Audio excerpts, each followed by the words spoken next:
কমপ্লেনটা তুলে নেওয়া গেছে কত ভালো হয়েছে বলো তো।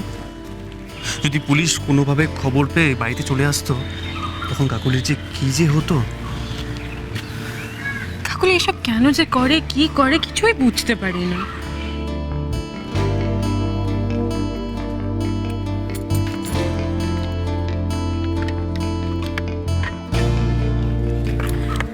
বলছিলাম যে বাড়ি ফেরার আগে না একবার নকুলেশ্বরের মন্দির হয়ে ফিরবো।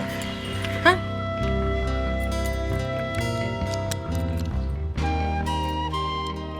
তুমি কি বলছো তুমি জানো? আমি দু বউয়ের মধ্যে ভাড়া করেছি? 100 বার করেছেন, 1000 বার করেছেন। চুপ করো কাকু, একদম চুপ করো। কি হচ্ছে নাকি? তোর মাথা খারাপ হয়ে গেছে নাকি? আমার মাথা খারাপ হয়ে গেছে, আমার মাথা খারাপ হয়ে গেছে। মা, আমরা দুজনেই তো ভুল করেছি মা।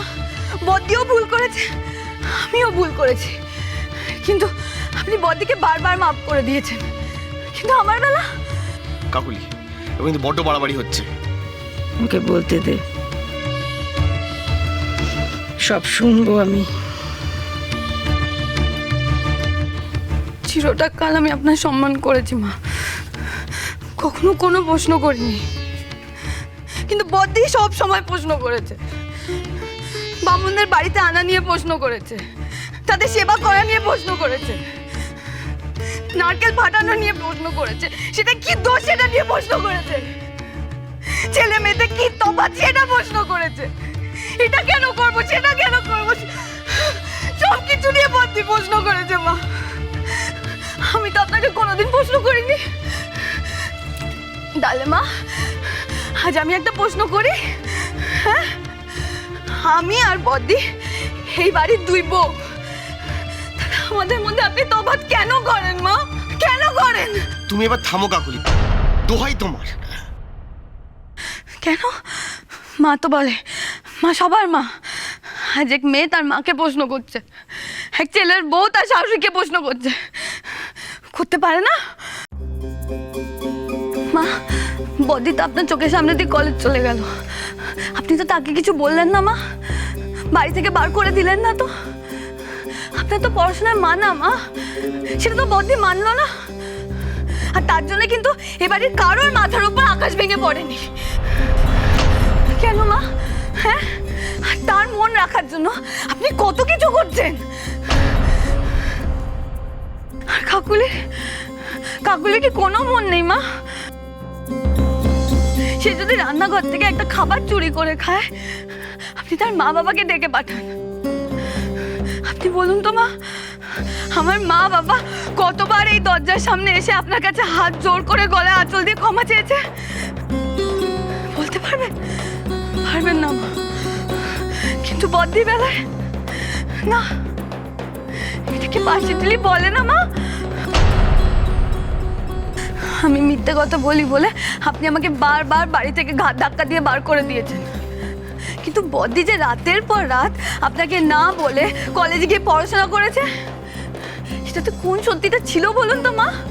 হ্যাঁ, আপনি তো বদ্দিকে ঘাট ধাক্কা দিয়ে বাড়ি থেকে বার করেননি, কেন বলুন তো মা?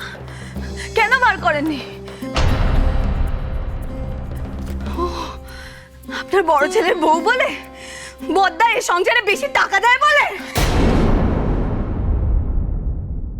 কাকুলি, আমাদের ভাইদের এর মধ্যে টেনো না, নিজের ভুল নিজে শুধরো। ভুল একা আমার? হ্যাঁ, ভুল কি একা আমার? বদ্দিন না? মা, আমি জানি এই যে বদ্দির 3টে ভুলের কথা আপনি বলছেন না, সেটা কোনো দিন হবে না মা। কেন জানেন? হ্যাঁ, কারণ আপনি বদ্দির ভুল চোখেই দেখতে পান না। আপনি আমাকে বলুন না, এই যে বদ্দি স্বামীজিকে অপমান করলো, সেটা 3টে কেন? 300টা ভুল ধরতে পারতেন আপনি, কিন্তু আপনি ধরবেন না মা, আপনি ধরবেন না। বদ্দি কোর্টের অর্ডার এনে মন্দিরের কাজ বন্ধ করেছে, সেটা ভুল না? স্বামীজিকে ভণ্ড বলেছে, সেটা ভুল না মা? আপনার সামনে দাঁড়িয়ে এই বাড়িতে বদ্দি স্বামীজিকে অপমান করেছে, সেটা ভুল না মা?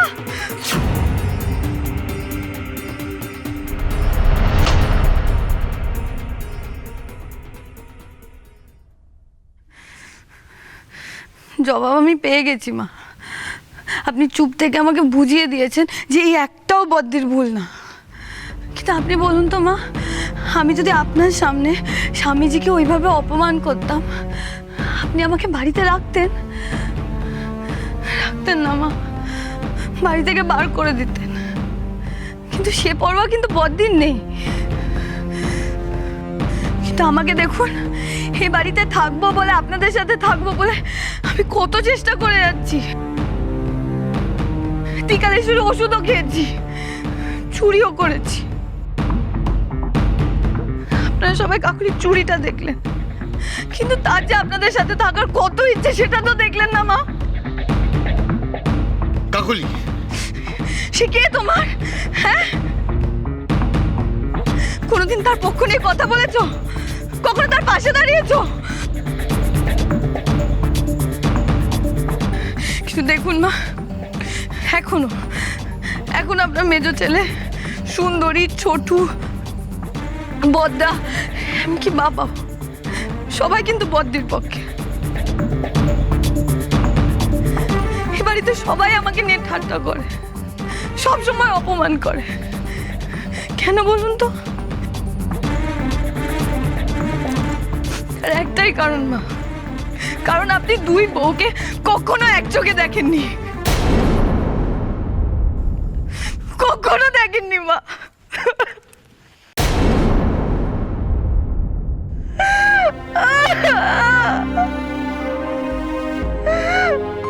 এখন কথা বলুন মা, চুপ করে থাকবেন না, চুপ করে থাকবেন না।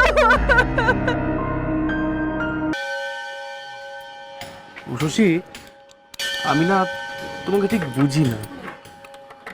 মানে আমি ধাঁধা নাকি? ধাঁধা? না না, তার থেকেও কঠিন।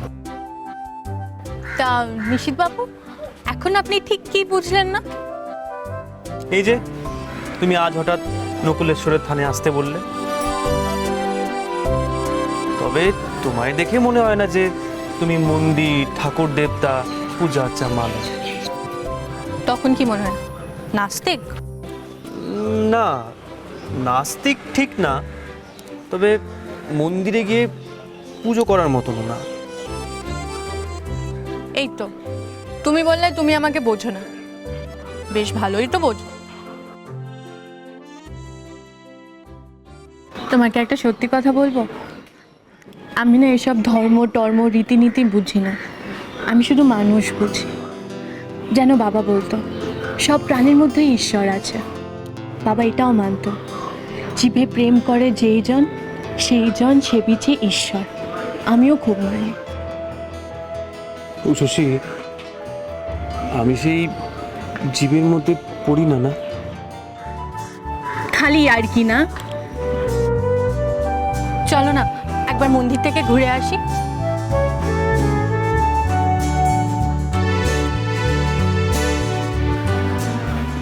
আসলে সকালে মা চেয়েছিলেন তুমি মন্দিরে যাও, তখন তুমি যাওনি, তাই মনে হলো একবার তোমার মন্দিরে যাওয়া উচিত, মার ভালো লাগবে। নিষেধ, আমি আস্তিকও নই নাস্তিকও নই, আমি খুব সাধারণ। কোথাও একটা বড় শক্তি আছে, এটা ভাবলে নিজের ভেতরে জোর পাই। এটাকে নাস্তিক বলে না আস্তিক বলে। তবে কি জানো, ওই শিব ভক্তর মতন লোকদের দেখলে আমার খুব রাগ হয়, মাথা গরম হয়ে যায়। হ্যাঁ, আর তখন তুমি তাদের ধরে মারতে যাও, তাই তো? না নিষেধ, আমি না মারলেও উনি মার খাবেন, নিজের বাণে নিজেই মরবেন। তুমি দেখো, যেই লোকগুলোকে উনি ঠকাচ্ছেন, সেই লোকগুলো যেদিন বুঝতে পেরে ওনার বিরুদ্ধে রুখে দাঁড়াবে, সেদিন ঈশ্বরও তাকে বাঁচাতে পারবেন না।